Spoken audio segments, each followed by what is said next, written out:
The stagecoach jolted hard over another rut, nearly throwing Clara Whitfield from her seat. She caught herself on the cracked leather cushion, heart thudding as the old vehicle rattled down the lonely trail. Outside the window, the Wyoming prairie stretched endless and golden, the tall grass bending and waving beneath a restless wind that smelled of dust and rain. Clara pressed her hand to the window glass, tracing the horizon as if she could touch the life waiting for her beyond it. 3 long days she'd been traveling west, 3 days of dust, bad coffee, and strangers who spoke more to their boots than to each other. Everything she owned fit inside one small carpet bag at her feet, and tucked inside it was the letter that had changed her life. Samuel Morrison seeks hard-working woman for matrimony, ranch established, children welcome, Protestant preferred. The words were plain, businesslike. But to Clara, they had sounded like salvation. At 24, with both parents buried and no prospects in Missouri, she had no family, no fortune, and no time to dream. She needed a home, stability, a chance to belong somewhere again. Samuel Morrison's letters had been brief but steady, his handwriting firm and confident. He owned a cattle ranch near Cedar Ridge, he'd written, and he needed a wife who could help him build a life. Clara had read those lines 100 times since, a rancher's wife. That was what she was riding toward now. The coach rocked violently again, jarring her back to the present.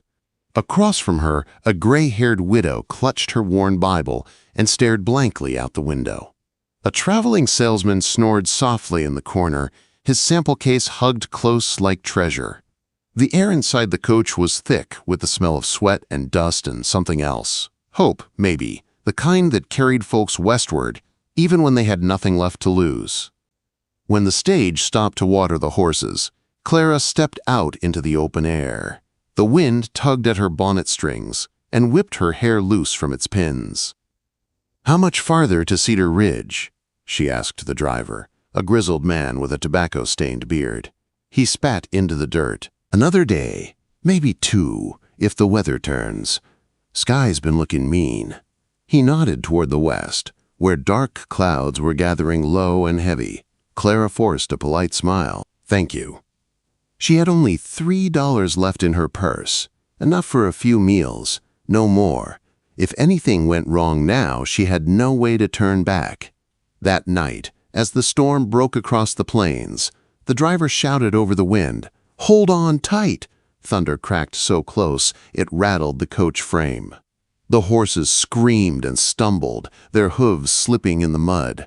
The coach skidded sideways before the wheels finally caught ground again. Clara clutched her carpetbag and whispered a prayer.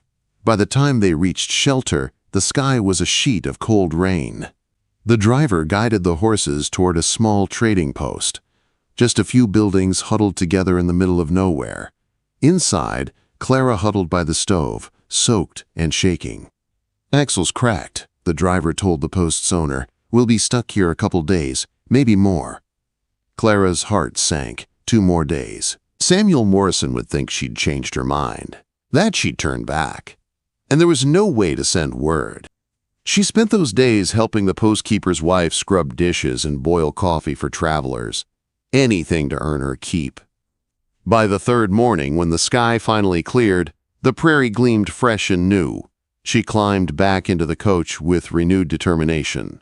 She was almost there. Hours later, when the driver called out, "Whispering Creek Ranch," Clara frowned. That wasn't the name on her letter. She leaned out the window, confused. "Excuse me," she said. "I'm supposed to be going to Sunrise Valley Ranch, near Cedar Ridge." The driver scratched his beard and squinted at his manifest. "Says here I'm to drop Miss Clara Whitfield at Whispering Creek. That's you, ain't it?" Quote.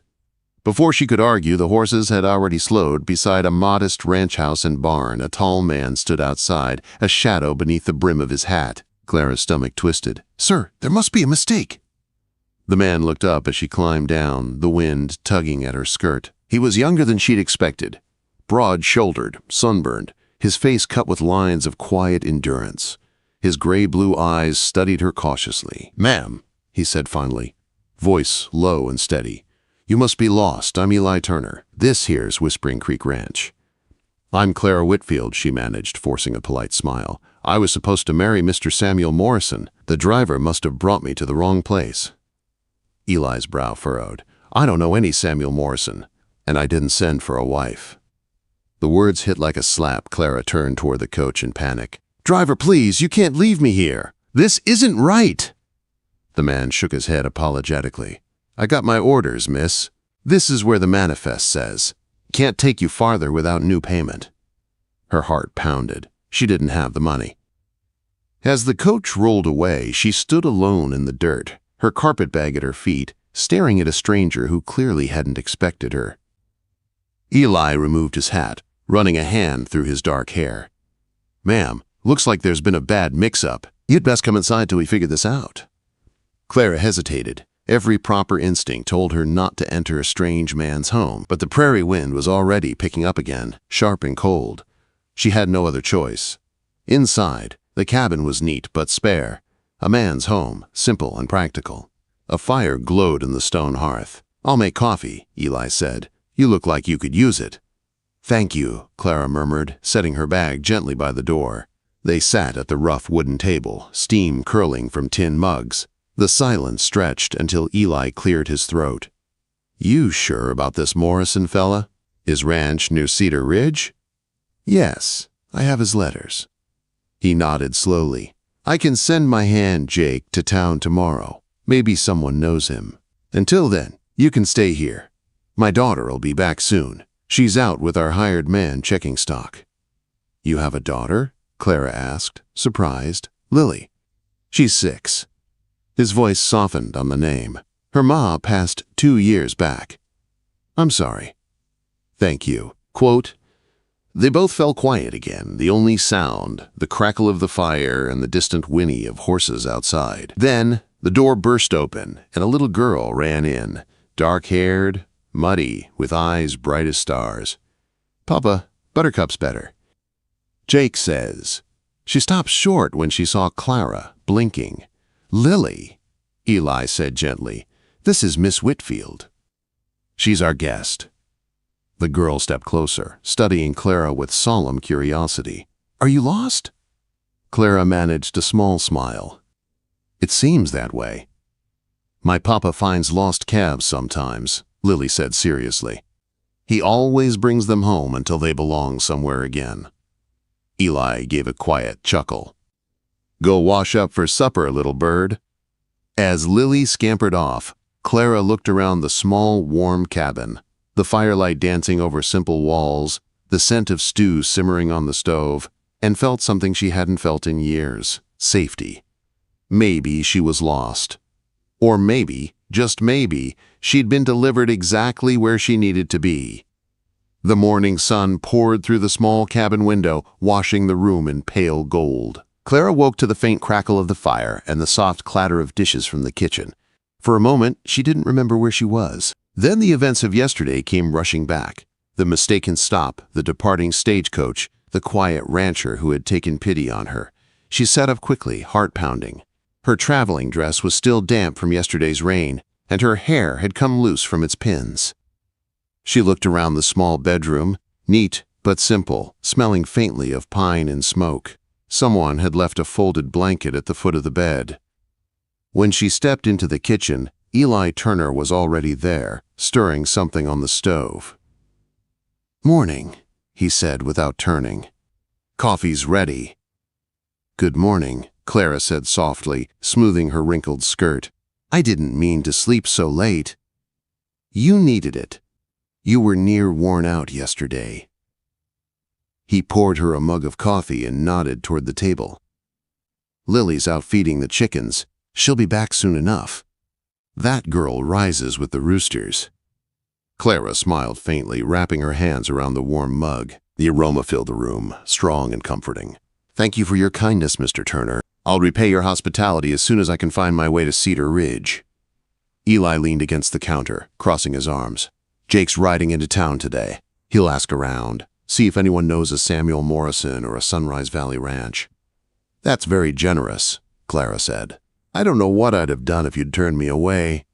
Eli gave a half-smile, the first she'd seen. Wasn't about to leave you standing in the yard, ma'am.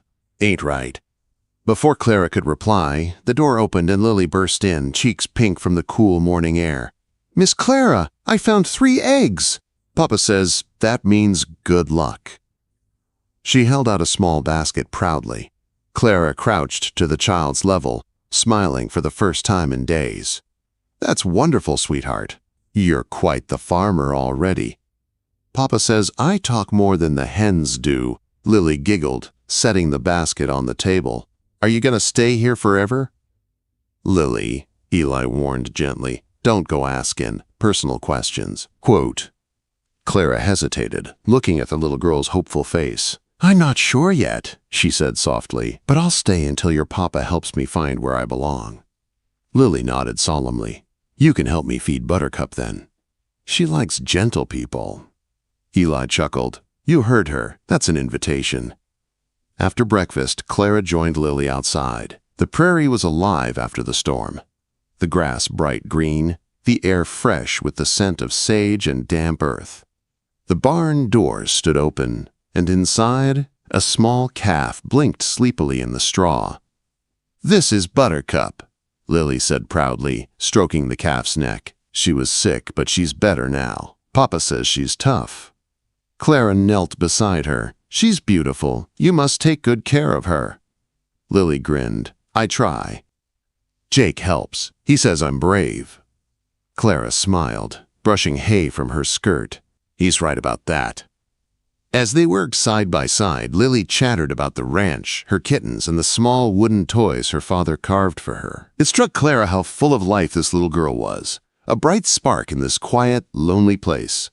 And she wondered how Eli managed all of it alone. Later, while Lily napped, Clara found herself helping Eli mend a torn curtain. You're handy, he said, watching her thread the needle. Laundry work back home taught me plenty. You learn to make do when you have nothing else. Eli nodded, his eyes thoughtful. You speak like someone who's seen her share of hard days. I have, Clara admitted. Lost my parents young. Worked where I could. The letters with Mr. Morrison seemed like a way out. Out of loneliness? Eli asked quietly. Clara looked up, surprised by the gentleness in his tone. Out of emptiness, maybe. I wanted a place that needed me. Eli's eyes softened. You might have found it, even if it wasn't where you meant to. Before she could answer, a small voice interrupted from the doorway. Papa, Jake's back. Eli rose quickly, wiping his hands. Jake entered, dust-covered and weary from the ride. News? Eli asked.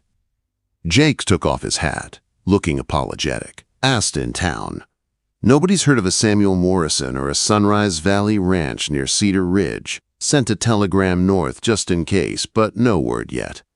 Clara's heart dropped. No one? Afraid not, ma'am, Jake said kindly. Stage office says the only booking under your name was for Whispering Creek. Always was. She sank into a chair, feeling the world tilt. That can't be. I have letters. Proof. Could be a mix-up, Eli said gently. Could be worse. Some fella playing games. Clara pressed her hands together tightly. The thought that she might have been deceived, that all her hope had been for nothing, made her stomach turn. So I came all this way for no one. You came here, Lily said softly, creeping to her side. That's someone. Clara looked down at the little girl's earnest face, and despite everything, she managed to smile. You might be right. That evening, as the sun dipped low over the hills, Eli lit the lamps and set supper on the table. It ain't much, but it's hot. It's perfect, Clara said, and it was stew, biscuits, and warmth she hadn't felt in years. After they ate, Lily climbed into Clara's lap, sleepy-eyed. Tell me a story, she murmured. Clara hesitated, then began softly. Once upon a time, there was a princess who got lost on her way home. She found a cottage in the middle of nowhere, where a kind man and his little girl gave her a place to rest. Lily smiled drowsily. That's like us. Clara brushed a strand of hair from her forehead. Maybe it is. Eli sat quietly by the fire, pretending to read, though his eyes kept drifting toward them. When Lily finally fell asleep, he carried her gently to her bed and returned to find Clara still sitting by the fading fire. "She's taken to you," he said quietly. "I've taken to her too." Clara smiled sadly. "I suppose we're both a little lost." Eli nodded slowly. "You can stay as long as you need, till we figure this out." Clara looked up, meeting his steady gaze. Something unspoken passed between them, something fragile and warm that made her heart ache. "Thank you, Eli," she whispered. He cleared his throat, suddenly awkward. "Best get some rest, Miss Clara. Tomorrow's chores won't wait for morning." She smiled faintly, rising from her chair. "Good night, Mr. Turner." "Good night," he said, though his eyes followed her all the way down the hall. Outside, the wind whispered across the prairie, carrying the faint scent of rain and wild sage. Inside, for the first time in years, Clara felt like she belonged somewhere, even if she still didn't know where home was supposed to be. Days turned into weeks, and Clara Whitfield settled into a quiet rhythm at Whispering Creek Ranch. What had started as a mistake had become a kind of peace she'd never known before. Each morning she woke to the sound of roosters crowing and Lily's laughter drifting from the yard. She helped with the chores, cooked meals, and mended clothes. It was simple, honest work, and it filled her hands and heart alike. Eli Turner tried to act like her presence hadn't changed anything, but it had. The silence that once haunted the cabin was now replaced with conversation and laughter. He found himself lingering at the table longer after supper, listening to Clara's soft voice as she told stories to Lily. Some nights, he'd catch himself smiling for no reason, just from hearing the two of them humming together as they washed dishes. For Clara, each passing day made the idea of leaving harder to imagine. The letters from Samuel Morrison had been sent weeks ago, and still there was no reply. A part of her wondered if the man had ever existed at all, or if Providence had intervened to place her here instead. One crisp morning, as the sun climbed over the hills, Lily came running from the barn. "Papa! Miss Clara! There's a rider coming!" she called, breathless with excitement. Eli stepped onto the porch, squinting against the glare. A horse and rider approached fast, a dust trail curling behind them. When the man finally dismounted, he removed his hat respectfully. "Name's Sheriff Banks," he said, nodding to Eli. "I've been sent to find Miss Clara Whitfield." Clara froze. "I'm Clara." The sheriff smiled kindly. "You've been missed, ma'am. You're intended, Mr. Samuel Morrison. Sent word weeks ago. Said his bride never arrived. Took us a while to track you down." Eli's expression didn't change, but Clara felt something shift in the air. "Mr. Morrison," she repeated, voice quiet. "That's right," the sheriff said. "Owns a fine ranch out near Cedar Pass. About 3 days. Ride northwest. Seems there was a mix-up at the stage office. If you're ready, ma'am, I'll see you safely there." The words hit Clara like a stone in her chest. Her true destination, her intended husband, her promised life. It was all real and waiting. I need a moment," she said softly. Eli nodded stiffly. "Take your time." Clara stepped into the house, closing the door behind her. Her heart felt torn in two. She looked around the cabin. The mended curtains, the warm fire, the little chair where Lily always sat spinning stories about her kittens. It had become her home without her realizing it. When she returned, the sheriff was tightening his saddle straps. "We'll leave at first light," he said. Eli's voice was quiet. "You'll be needing a horse. Take Buttermilk." Quote, "I can't." He shook his head. "She'll get you there safe. Send her back when you can." Clara tried to speak, but her throat closed up. Finally, she nodded. "Thank you." That night, she packed her few belongings. The same carpet bag she'd carried all the way from Missouri. It felt heavier now, filled not with clothes, but with the weight of everything she was leaving behind. When she turned, Lily was standing in the doorway, tears already glimmering in her eyes. "You're leaving, aren't you?" Clara knelt, pulling the little girl close. "I have to, sweetheart. The sheriff's taking me to the man I was supposed to marry." Lily shook her head.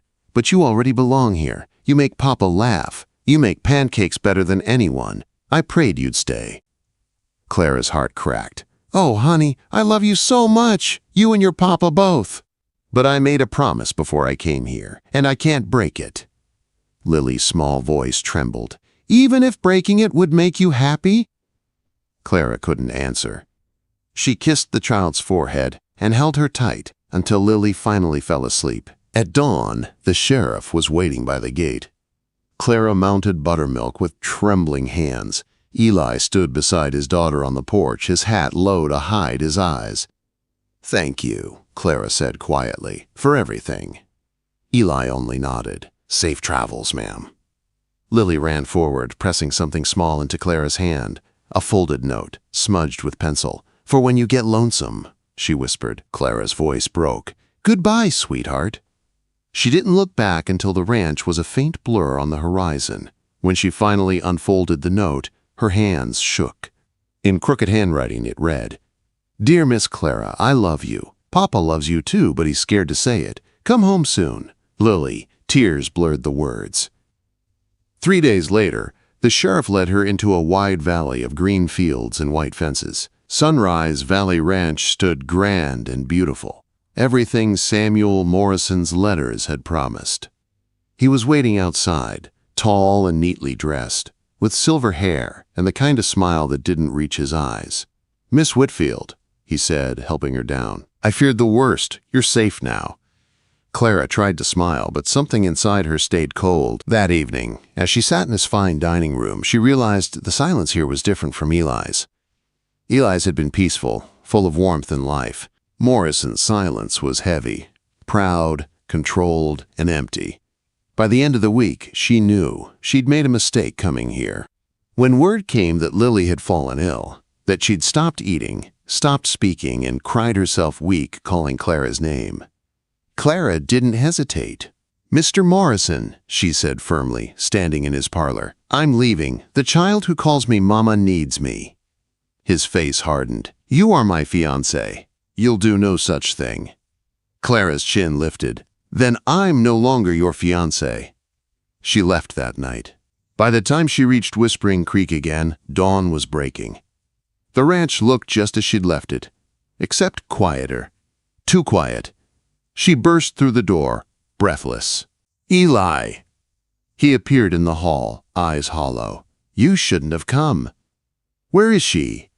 His voice broke. "In her room. She's fading, Clara. Doc says it's grief." Clara ran down the hall and dropped to her knees beside the small bed. Lily lay pale and still, her tiny hand limp in the quilt. "Sweetheart," Clara whispered, taking her hand. "It's me. I'm here now." "I came back." Lily's eyes fluttered weakly. "Miss Clara?" "Yes, darling, right here." Tears streamed down the child's face. "You came home." "I did." Eli stood in the doorway, silent, his face tight with emotion. Lily's voice trembled. "You're not going to leave again, are you?" Clara looked at her, then at Eli, and knew her answer. "No, sweetheart. Never again." The little girl smiled faintly before drifting into peaceful sleep, her breathing steady for the first time in days. When Clara looked up, Eli's eyes met hers. For once, he didn't try to hide what he felt. "I was wrong to let you go," he said quietly. "And I was wrong to leave," she replied. Eli stepped forward, his voice shaking. "Stay, not as a guest, as family." Clara smiled through her tears. "I already am." He took her hand, rough and warm. "Then stay forever." Quote, "I intend to." That evening, Lily woke to see her father and Clara laughing softly by the fire. She grinned sleepily. "Does this mean Miss Clara's my mama now?" Eli looked at Clara, his heart in his eyes. "Yes, little bird, that's exactly what it means." And when Clara leaned down to kiss Lily's forehead, the child whispered, "Told you God would make you stay." Clara smiled, tears shining in her eyes. "You were right." Outside, the wind swept across the open prairie, carrying the scent of sage and rain. Inside, love had found its home. Not where it was planned, but where it was meant to be. She had been delivered to the wrong ranch, but to the right family. And sometimes, Clara thought, that's how God writes the best stories of all.